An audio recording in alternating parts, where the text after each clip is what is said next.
Please keep your questions short and succinct, and those of you who I nominate to answer, please keep your answers short and succinct. And we will have people with roving mics. We have one on either side here, myself down the middle. Remember what you promised. Be respectful. Keep your answers short.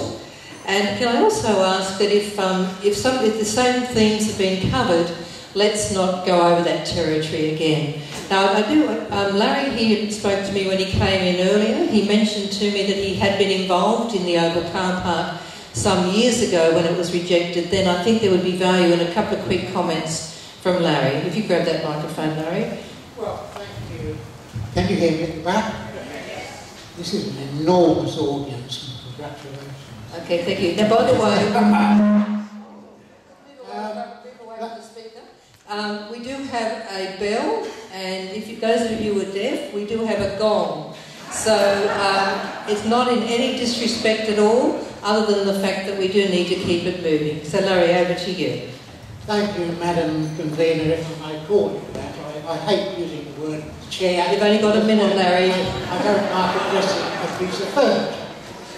Now, when the initial plan for the underground car park was issued, I was asked to comment on it, and I reported it is impractical and dangerous to form a central lane to descend underground for entry to the car park, leaving only one lane on either side of the steep Sydney Road for traffic to and from Manly. And nobody seems to have picked that up.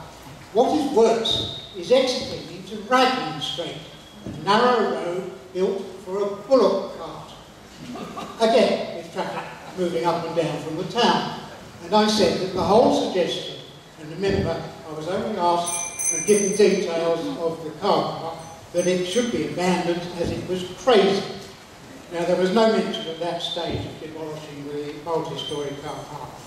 As to the estimated cost, well, the final account will no doubt vastly exceed this. The Mayor says the Council will not be introducing any special levies. So where's the money coming from? We all know how, strangely, fees, charges, rates, rents, etc. magically increase.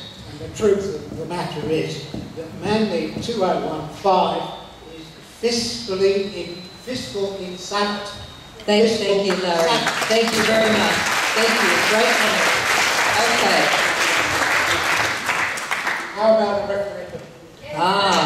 Okay.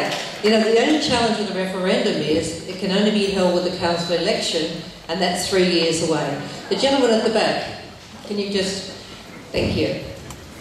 Thank you, Candy, and all the other speakers. I came today, and I presume to speak on behalf of, I think, a lot of people here, absolutely convinced of everything you've told us today.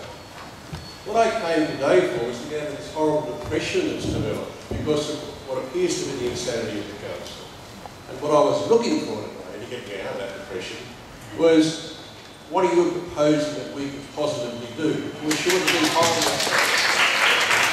Great question. Well, we do have Mike Baird with us. Hopefully he might be able to answer that shortly. Also, I do know that Jeremy has been working diligently on a motion, which we will put to you at the end of the meeting, and hopefully it's along the lines of what you're comfortable with. Gentleman up the back, Yana.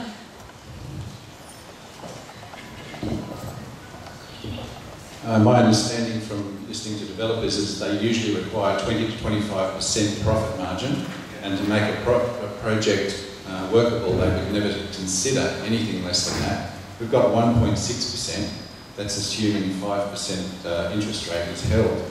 It's highly likely that the normal interest rates of 7% will be held, which means we get zero in terms of the return on this project.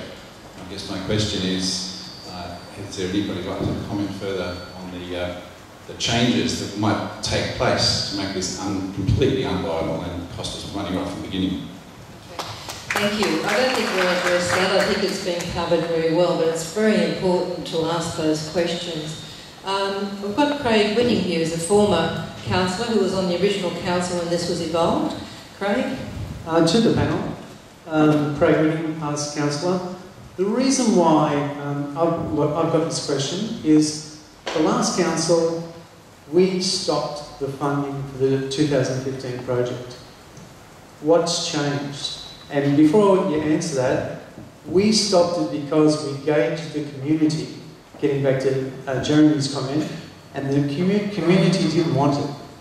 A majority of the community didn't want it, so what's changed? Can you tell me if there's been a big change and what it is? I'll ask Hugh Baird to cover that. Briefly, please, Hugh. It's a very good question. In council, it was stopped principally because all of us as councillors thought the project was too controversial to go to the public, not being disrespectful, because it was only embryonic.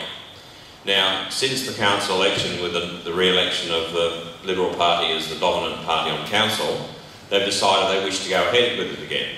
Now, I've put in a GIPA request, and just to get the feeling about this proposal, we've got all these excellent responses to how it's unviable economically, but council doesn't seem to want to listen. And the extent of council not wanting to listen of our funds is currently at, so I'm just trying to find the figure in my notes there, $340,000, $339,170.34 of your money has been spent on this project in the last 6 months, between July and December last year. So this, you're talking about the project being unviable and threatening council's resources in the longer term. It's bringing council to its knees already. That's nearly $339,000 of money that's not being spent on public works, maintenance of council assets and so forth, trimming down operating hours of things like the art gallery and the library and so forth. It's putting council under pressure now. So I think you're right, Quay, something needs to be done. The problem is we just don't have the numbers. Thank you very much. Okay. All right, we have a question here. Thank you. Bob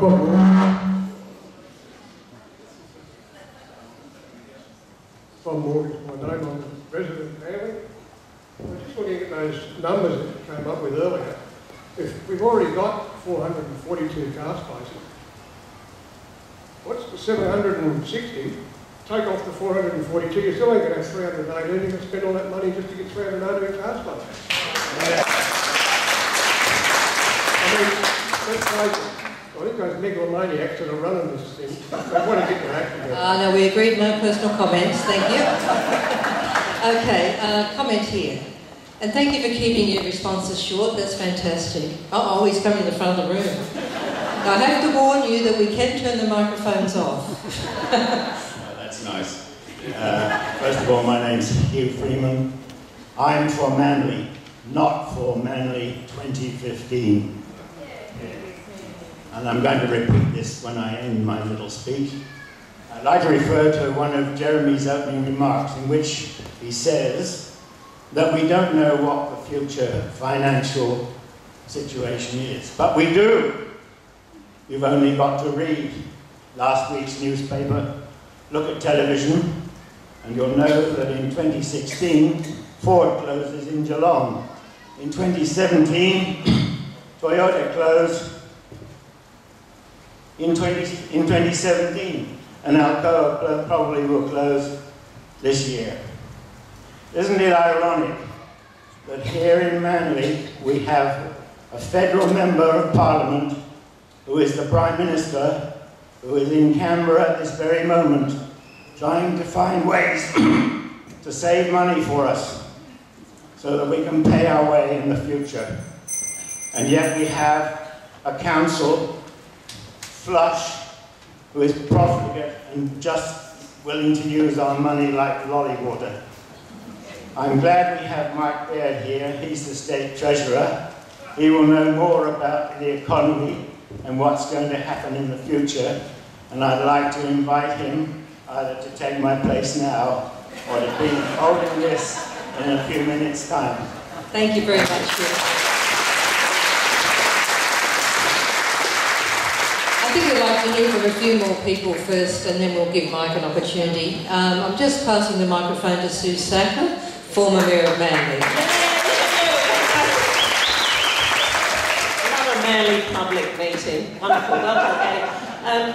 Two comments and a quick question. One comment is this is not 2014, isn't it? Do we still worship the car? Can we move away from the car, please, in our future plans?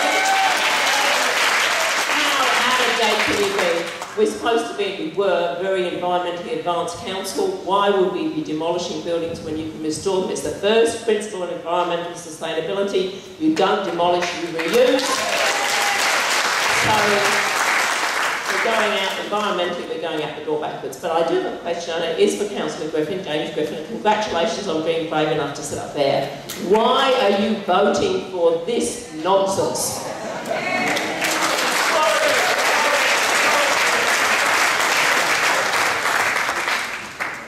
Thank you. Look, I've just got a few quick things to say. I agree that the approach to date has been lacking. I accept that there are a number of questions and concerns that still need to be answered. And I want to apologise to the precincts, and I hope that we can repair that relationship.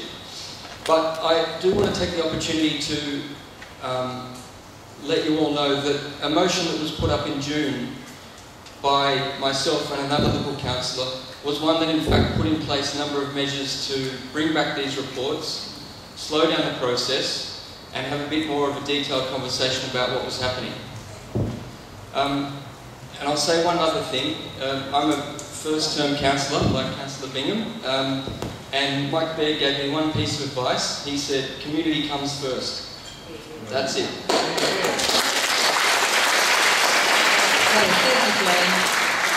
I'll just finish, thank you. It's just like at council. And that's what we're doing. So we are having a conversation, a serious one about this, and that includes the Liberal Party as well. Answer the question. That's fine. No, I think he's done very well. Thank you, James. Can I just make a comment, which I think is very important? James mentioned that he and Councillor Pickering put up a motion in June, which they did. It was very good, requesting that certain reports be done and certain processes be taken. However, the last part of the motion said that all the major decisions needed to come back to council, and that has not happened.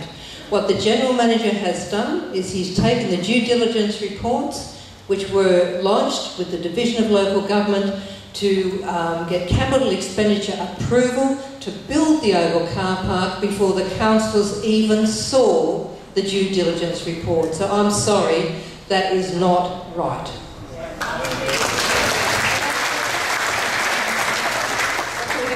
A lovely young lady here who has a question. It's important to hear from the young generation. What have you got to say? Well, I think that the library hasn't been there long enough to take it down. It's only been there for 18 years, so it's kind of like filling up a bath and then sitting in it for 1 minute and then emptying the plug and all going down the drain. And as a little kid, I always went to the library, and I want to take my children there when I'm older, and I really don't want it to be pulled down. Very well said. Thank you. No comments, yes. Yeah, Warren Riley, I'm a resident of Manly. I've heard all of this stuff and I'm very impressed, and I certainly haven't changed my mind. But how legally can we get the council to change their mind?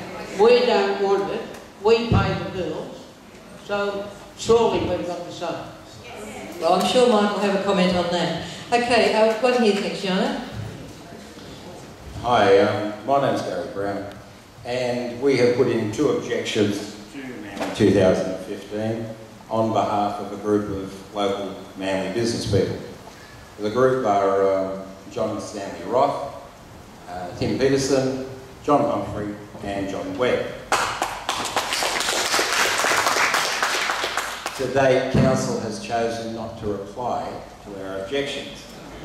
And even though I've chased Adele Eastman up, she said 3 weeks ago she would reply, she hasn't done so, and KPMG have not done so either.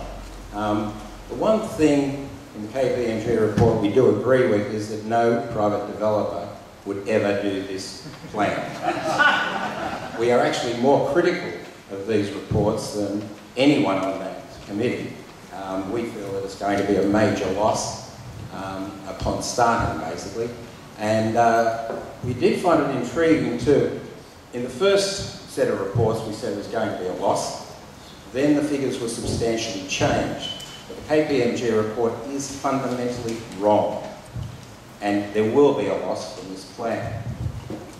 Now, I've also sent our objection to KPMG, and strangely KPMG have been silent as well.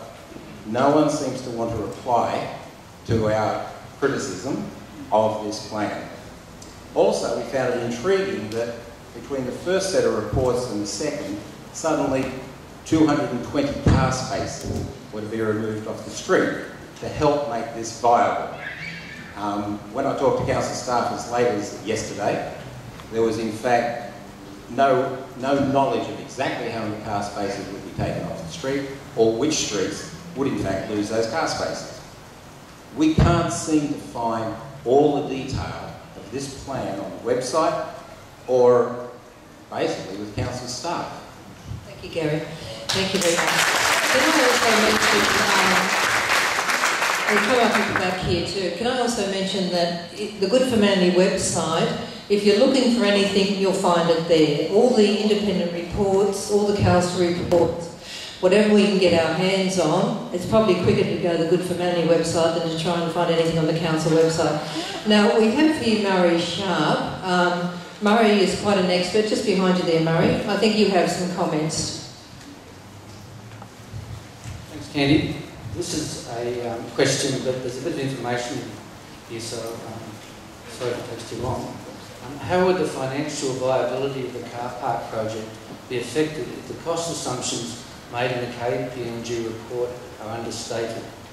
My question relates to the estimate in the report being $30.4 million based on $40,000 per space for 760 cars. To me, indications in the industry suggest that this figure is low. I refer in particular to a construction cost guide publication, Rawlinson's Australian Construction Handbook, 2013. Their guide is between $50,000 and $54,800 per space, which equates to a figure between $38 million and $41 million. Other indications in KPMG's own report, where they say that the general rule of thumb is $45,000 per space, which translates into $34.2 million. Two other projects I'm aware of in Manly would also support the view that the estimated cost would be in excess of $40 million. An engineer's report I have seen also enforces this based on his assessment of the difficulty of the site and associated risks and design issues. In rephrasing the question, what would the viability of the project be if it was established that a more accurate estimate is $10 million above the assumption made in the KPMG report? Okay, thank you. And Murray, that is his area of expertise, so thank you for spending the time. And he's got the Bible there that's used for these sorts of things. Thank you, Murray. I'm very conscious of the time. I also know that Jeremy has a draft motion, and I'm sure that we'd all love to hear from Mike. Yes. Sorry to put you on the spotlight, but can we have a microphone? Are you willing to talk now? Okay, great. Let's hear from Mike. Thanks, Candy. And can I just thank everyone for coming down here today. This is, I think Sue Sacker said it, a public meeting. It's fantastic to have them back in Manly. First and foremost, it's great to have a community that's passionate about this community. And that's what's reflected here today. There's more people here than the Manly Village annual assembly for the awards. So it shows it's an incredibly important issue, and it is reflected on the number of people that have come to see me on this. And can I start first and foremost, because it's very easy when someone puts an idea and a vision out to immediately pick holes in it. And I think first and foremost, there has been from Council, and Jean at the leadership of that, has put forward a vision. There are many good parts to this vision. And what we don't want to do is to throw the whole thing out. Because the revitalisation, the laneways, the pedestrianisation, there are some fantastic elements that I think will make a real difference down here. I mean, if something like Chica Bonita, anyone who knows that Mexican restaurant in a dingy little corner, can make something as fantastic as that little restaurant, and that goes up and down the laneways, it is going to be an amazing place. So first and foremost, I think that's what we need to do. There is something fantastic that can happen with this community, so let's make sure it does. Now, at the same time, and I've been consistent on this, you cannot commit to something that's not financially viable. Now, I've spent time in banking. There's a number that have done reports. I've sat down with Peter and others, the Roths and the Petersons report. I've gone through them all, and I've gone through the KPMG report. And if you look at the financials, I mean, it's very clear, the capital costs, the contingency levels, and the cost per car spot, it is right on the line.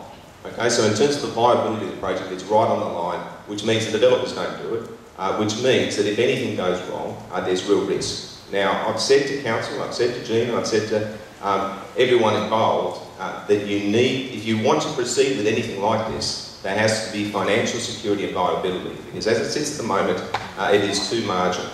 Now, they are working on that, as I understand it. So they need to present a position that it is viable. Where it stands at the moment, it's not. It is too risky, and that's my strong view.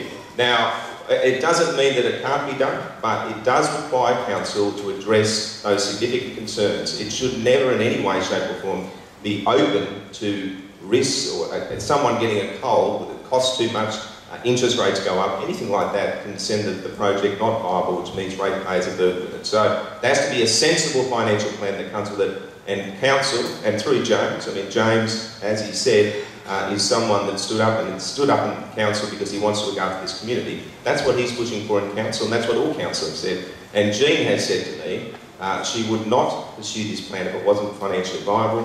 So they are working. That's what she said.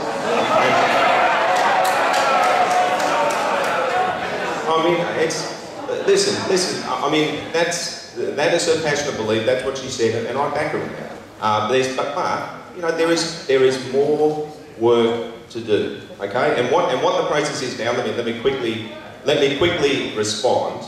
The local government association must look at this project. They aren't an approval authority, but they produce a report that comes back to council. Now that report I will look at myself, and I give you this assurance: if I'm not satisfied with the risks that identify that come out of that report, I will publicly say so. Okay, so I'm not trying to just hang on to one side of the political badge or the other. I am saying that if that report comes back in any way, shape or form that says, listen, there are huge concerns around this, you need to address it, then that's exactly what I'll publicly articulate. And from your point of view, my job is to represent you in every capacity I have. I'm not going to sign up to anything that's not financially viable. The state government's in enough financial troubles for that. And that requires a whole range of time and difficult decisions to get us back on a financially sustainable basis. I don't want to see it happen at council. But, you know, can I importantly say, let's cling to the positive elements, because often that's when the community is the strongest, when we grab those elements and unite us. And there are some very good parts of this, and that would be my challenge back to council. Make it financially viable, grab the pieces that are very positive, and you end up with something that then can be proud of for a long time to come.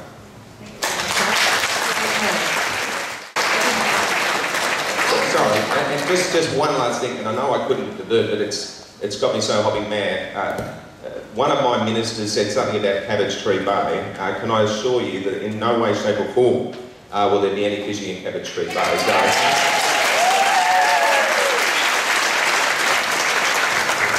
Now, it's only to say, I'm so sorry. I know there's lots more people who want to ask questions, but we really have run out of time. I'm sorry, that was totally wrong. What was wrong? Dad was not listening to what this community was saying. Well, I think you'll be very happy. Thank you. I think you'll be happy. Let me just read to you the motion that Jeremy has. This community was not saying we want a car park under the earth. No, you're absolutely right.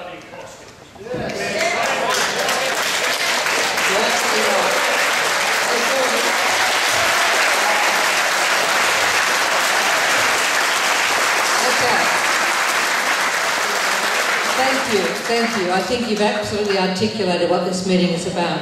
I want to ask Jeremy to read the motion that he's drafted. Before he says anything, I want to bring up a very important point that hasn't been touched. How long will it take? We're talking about real estate, we're talking about position. Can we give this man a microphone? The oval car park is going to take everything out of Manly. I'll give you two examples. One is the Manly Rugby Club. The reason that failed was position. It was too far away from Manly. If you're going to use the microphone, hold it in front of your mouth. Right. The same thing happened to the Fishers Club. The wrong position. The same thing happened with the Oval. People will not walk to the beachfront. They will not come to the shops. They won't want to park there. It is too far away. So we're talking about position. Thank you. Okay. I'm afraid I'm going to have to shut down the community consultation now, but all our speakers will stay back, and I know that particularly the independent councillors who have come here today are very happy to talk to you, as is James. They've been fighting very hard, as I have, to try and stop this. Jeremy has drafted a motion. I think, having listened to the discussion today, it will encapsulate what we're talking about. We agree with what Mike's saying, or have been saying from day one. We love the laneways. We want to reactivate Manly. We're against demolishing existing assets, and we're against the Oval Car Park.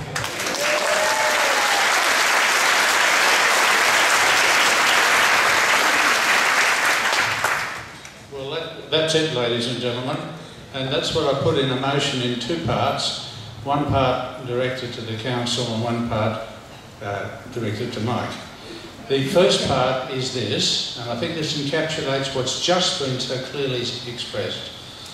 That this meeting calls upon the Mayor, Jean Hay, the General Manager, Henry Wong, and all councillors of Manly Council to A. Abandon all proposals to demolish the library and the Worcester Street car park and to construct a car park under Manly Oval.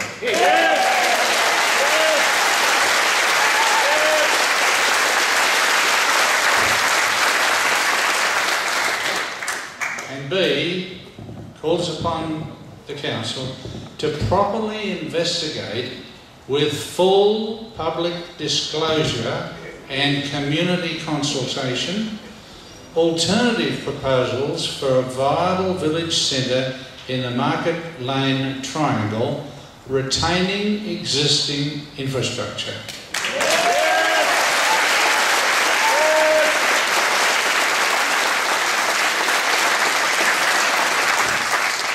In other words, ladies and gentlemen, we don't want the car park under the Oval, and we don't want our existing buildings wasted and pulled down. Yep. The second part of the motion is that this meeting calls upon the State Treasurer and our local State Member of Parliament, Mike Baird, to support the above resolution in all ways within his power. Now, we know he doesn't control local government directly, we understand that, but he's got his powers as a state member, as our local member and as State Treasurer. And this second motion is that he gets behind us, even if Jean Hay and the Liberal councillors don't get behind us, he's got to support, we're asking him to support our motion, our resolution, any way he can.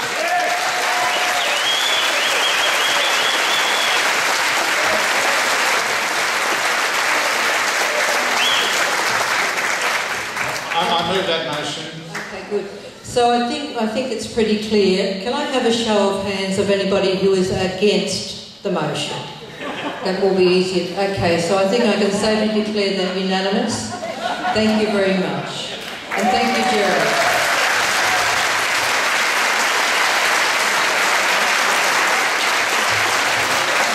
Thank you for coming. If you didn't get a chance to register and you would like to stay in touch with what we're doing, please join the team outside and just quickly sign the forms.